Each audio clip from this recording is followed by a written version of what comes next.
The pounding on my front door came just after sunrise. It wasn't the polite knock of a neighbor or the familiar tap of a delivery driver. It was loud, relentless, and authoritative. The kind of knock that instantly tells you something is terribly wrong. I set my coffee mug on the kitchen counter and walked toward the front entrance. At 70 years old, I had learned not to rush into panic. 42 years as a structural engineer had taught me that every crisis had a cause, and every cause left evidence. When I opened the door, Deputy Mason Carter stood on my porch. He avoided eye contact. In his hands rested a thick envelope stamped with the county seal. "Mr. Nathan Brooks?" he asked quietly. "That's me." "I'm sorry, sir." He handed me the documents. My eyes settled on the bold words across the top. "An order of court ordered eviction." For a moment, the world became strangely quiet.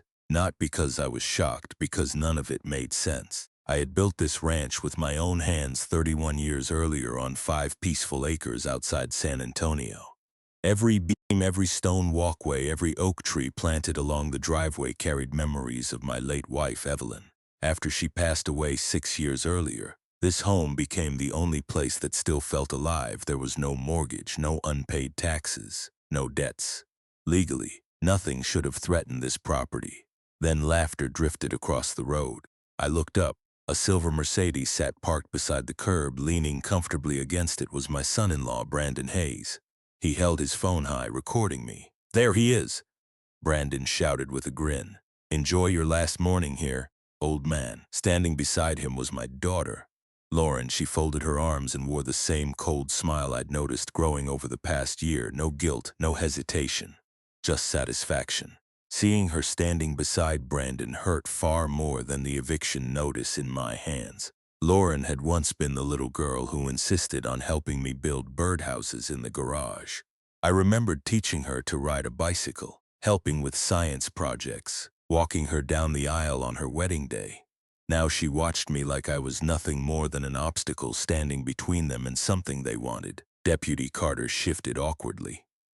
"I truly am sorry, Mr. Brooks." "It's not your fault," I replied. I slowly opened the packet. The paperwork claimed ownership of my property had legally transferred months earlier to Hayes Development Group, Brandon's investment company. According to the court documents, I was now occupying the property without authorization. An ordinary person might have exploded. Instead, I kept reading. Every page raised another impossible question. The signatures looked authentic. The county stamps appeared genuine. The filing dates were official. Yet one fact remained impossible. I had never sold my home. I looked at Brandon again. He smiled wider. "Don't worry," he yelled. "We'll preserve one room as a museum. People can remember the stubborn old man who refused to move." Lauren laughed. It was a sound I never imagined hearing from my own daughter. Deputy Carter cleared his throat. "Sir, I have to ask whether you'll leave voluntarily." I folded the documents carefully. Then I looked directly into his eyes. "Deputy." "Yes, sir." "Before anyone removes me from this property," I pointed toward the paperwork, "could you answer one simple question?" He nodded. "If Hayes Development legally owns this ranch." I paused just long enough for Brandon's smile to grow even larger. "How exactly did they purchase land that hasn't legally belonged to me for nearly 8 years? The deputy blinked. "What?" "My wife and I transferred this entire estate into an irrevocable conservation trust long before she died." His face lost all color. I continued calmly. "The trust owns this land. I don't. I never have since 2018. Which means I couldn't legally sell it, even if I wanted to." Deputy Carter stared at the paperwork. His hands began trembling. Across the street, Brandon stopped laughing. Lauren's smile slowly disappeared. For the first time that morning, neither of them looked confident anymore.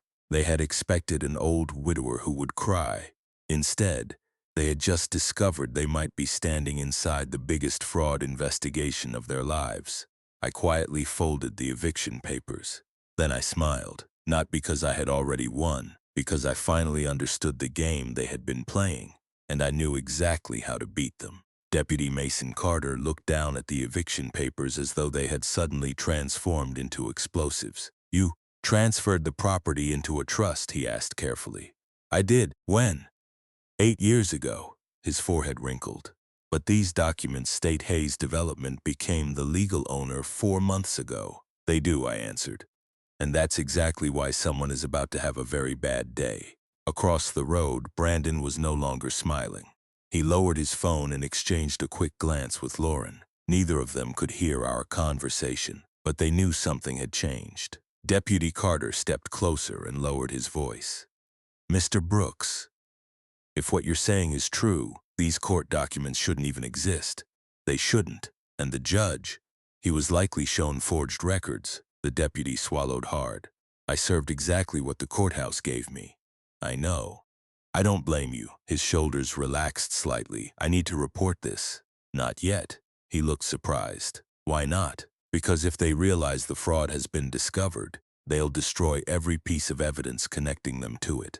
He stared at me for several seconds. Finally, he nodded. I'll wait. Across the street, Brandon cupped his hands around his mouth. What's taking so long? Deputy Carter ignored him. I looked at the house standing proudly behind me. Every brick reminded me of Evelyn. We had purchased the land shortly after our wedding. Money had been tight. Instead of hiring contractors, we spent weekends building it ourselves. Friends thought we were crazy, but year after year, the house slowly came together. Lauren took her first steps across those hardwood floors every birthday, every Christmas. Every family photograph lived inside those walls. Selling it had never been an option, which was exactly why Evelyn insisted on protecting it. 8 years earlier, shortly after receiving her cancer diagnosis, she had called our attorney. I know Lauren loves us, Evelyn had whispered. But Brandon loves money more than family. At the time, I argued she was worrying too much. She wasn't. Our attorney created an irrevocable conservation trust. Once the paperwork was complete, ownership permanently transferred into the trust. Neither Evelyn nor I could mortgage it, sell it, or transfer it. Legally, the property no longer belonged to us. Only the trust could control it. That decision had seemed overly cautious back then. Now it was the only reason I was still standing in my front yard. Deputy Carter looked toward Brandon again. They honestly believe they own this place. They do. How? Because they think they tricked me. 4 months earlier, on a cold November evening, Lauren arrived unexpectedly. She wasn't alone. Brandon followed behind her carrying a leather briefcase. Lauren's mascara had run down her cheeks. She looked devastated. Dad, she wrapped her arms around me. We're in serious trouble.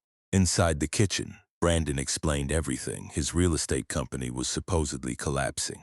A major lawsuit had frozen every business account. Banks refused to lend money. Investors had disappeared.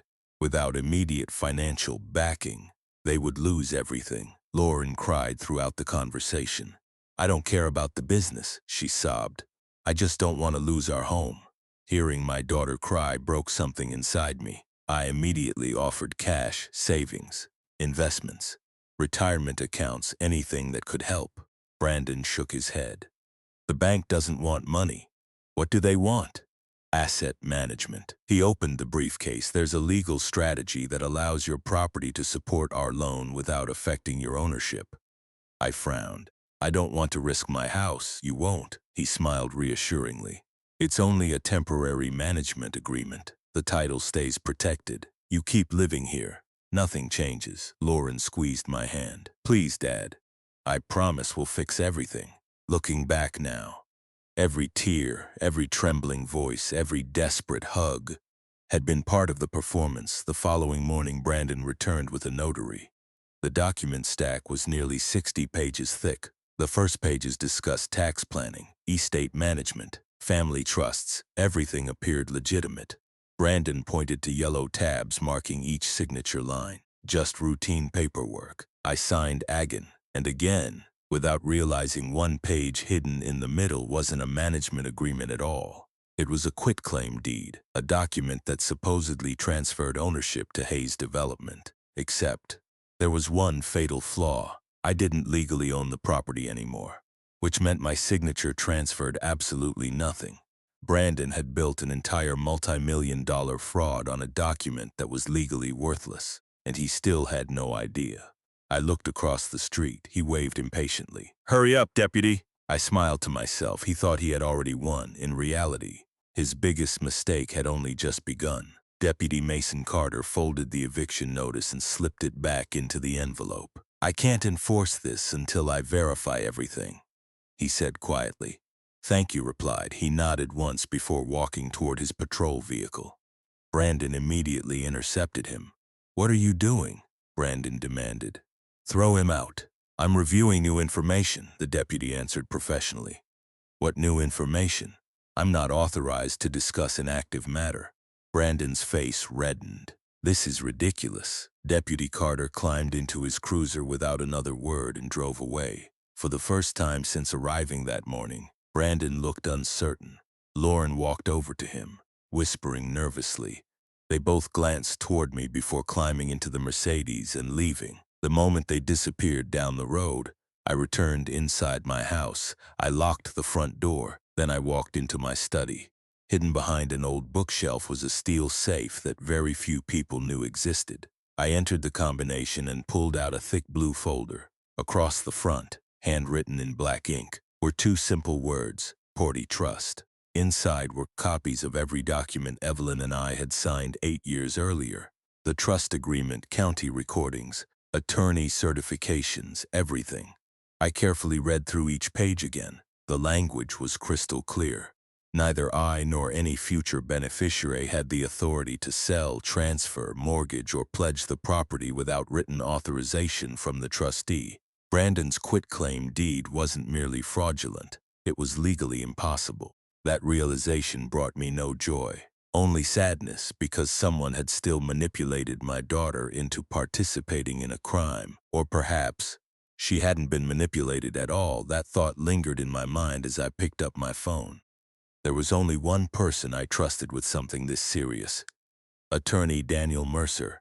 We had worked together years earlier during a complicated engineering dispute involving millions of dollars in commercial contracts.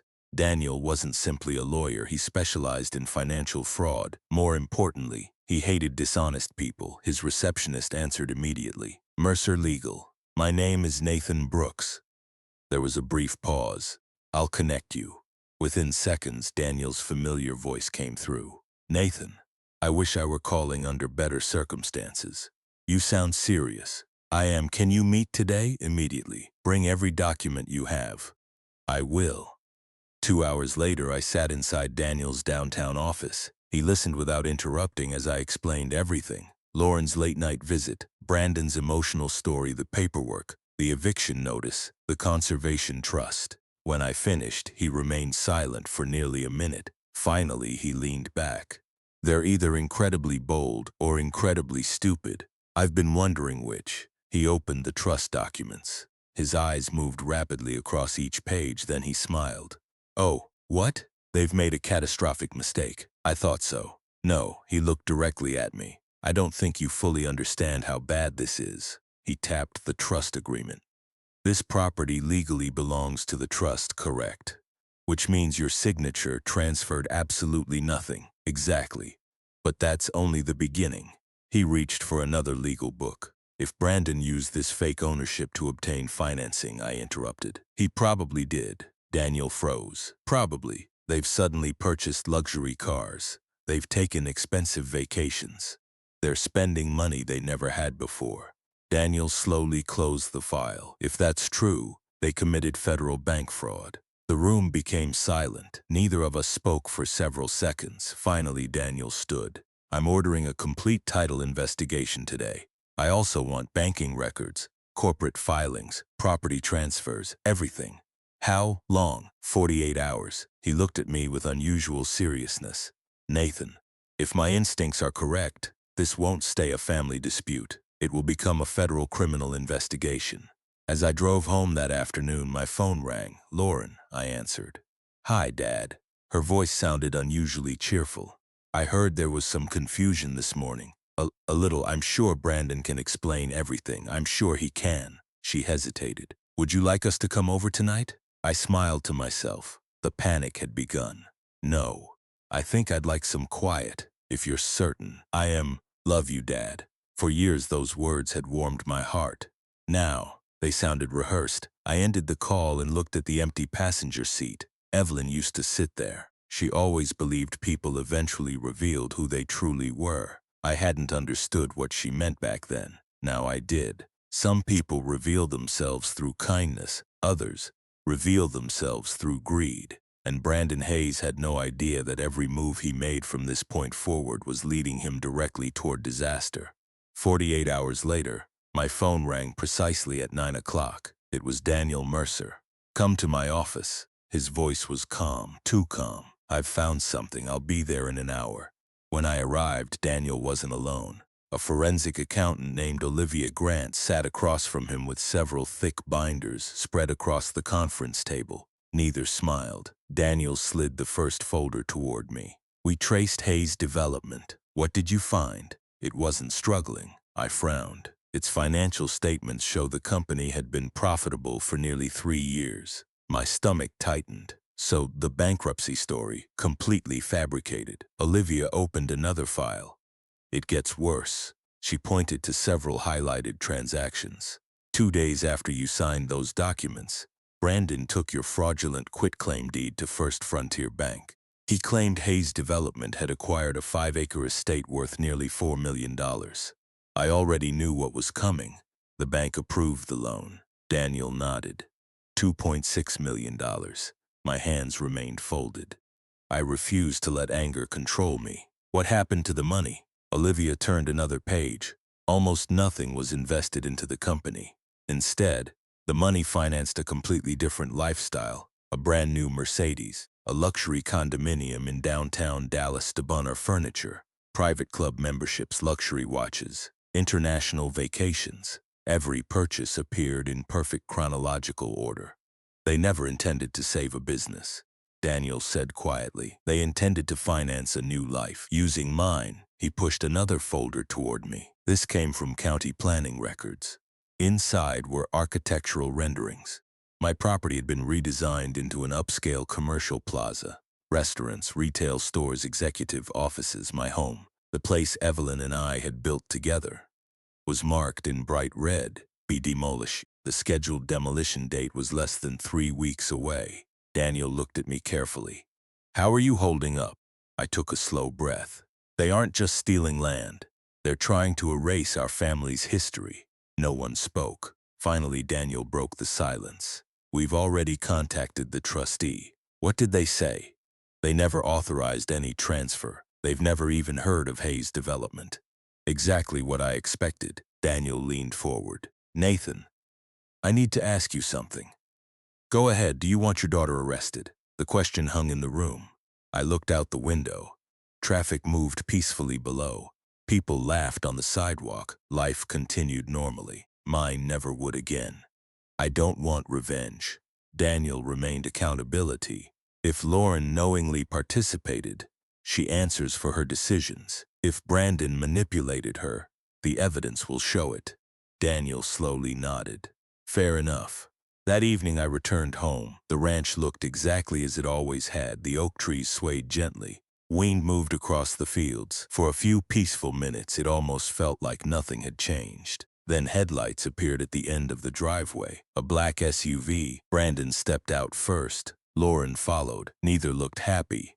I walked onto the porch. Brandon forced a smile.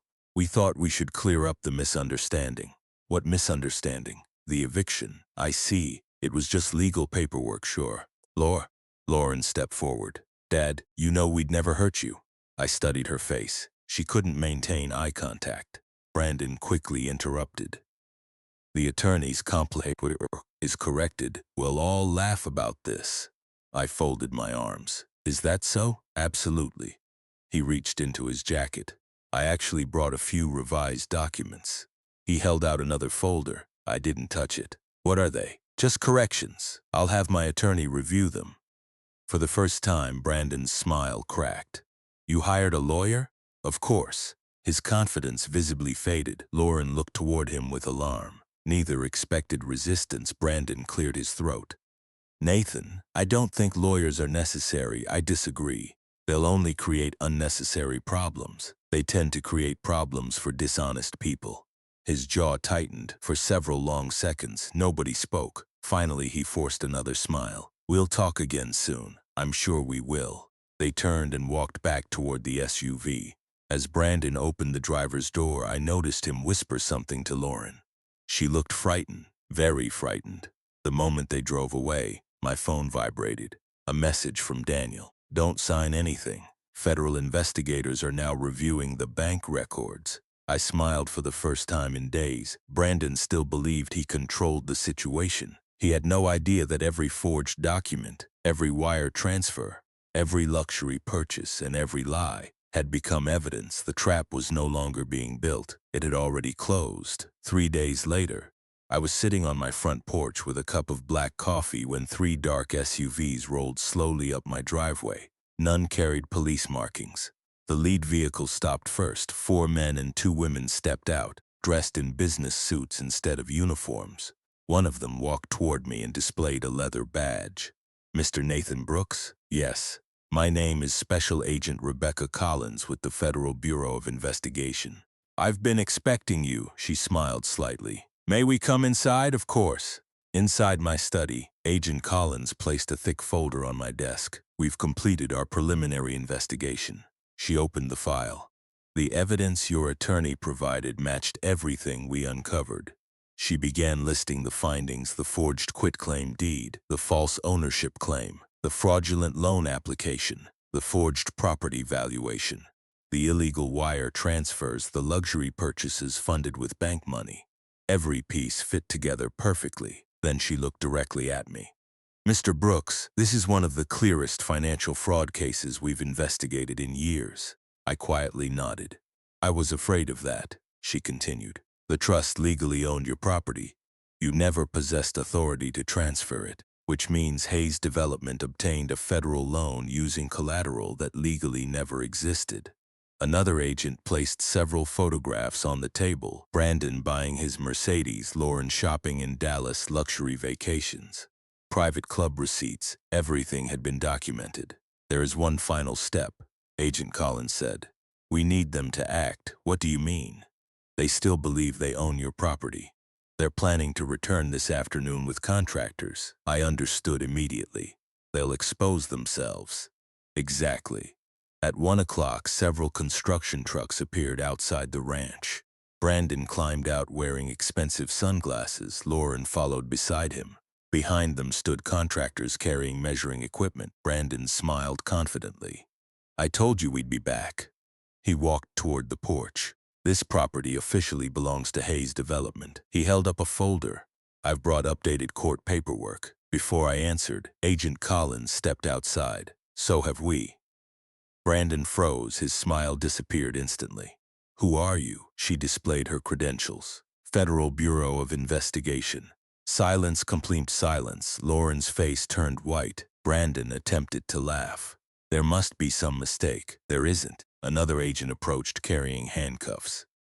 Brandon Hayes, you are under arrest for bank fraud, wire fraud, conspiracy, forgery, and making false statements to a federally insured financial institution. His confidence collapsed. You can't prove any of that. Agent Collins opened the evidence folder. We already have. She calmly listed every transaction, every forged signature, every bank transfer, every luxury purchase, every email, every false statement. Brandon slowly realized the truth. There was no escape. He looked toward Lauren. She couldn't. Tears filled her eyes. She finally turned toward me. Dad, I'm sorry. For a brief moment, I saw the little girl I once knew. Then I remembered every lie, every manipulation, every tear used as a weapon. I'm sorry too, I answered quietly, because none of this had to happen. Brandon suddenly shouted, "This was your idea." Lauren stared at him in disbelief. You promised we'd never get caught. The words hung in the air. The agents exchanged quick glances. Brandon realized too late what he had admitted. The handcuffs clicked around his wrists. Lauren wasn't arrested that day. She agreed to cooperate fully with federal investigators and later accepted responsibility for her role in the conspiracy. Months afterward, Brandon was convicted on multiple federal charges and sentenced to a lengthy prison term. Hayes Development collapsed. Its assets were seized. The fraudulent loan was recovered through federal forfeiture proceedings.